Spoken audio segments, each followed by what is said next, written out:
In this video, I'm going to be showing you how you can deactivate Bixby on Samsung. This is very straightforward and simple to do, so let's just get straight into it. The first step is you want to open up the Settings app. Once on the Settings app, scroll down until you find Advanced Features.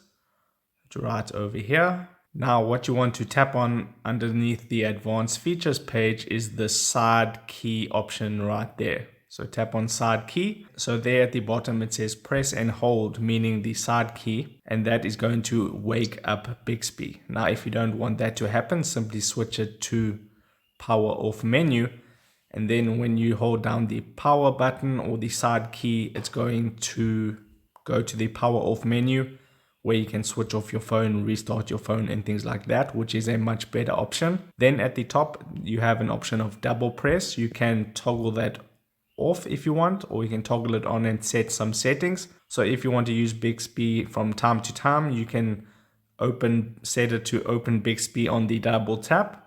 But if you want to open another app, you can do that. So select open app and then select the app that you want, and then that'll be set.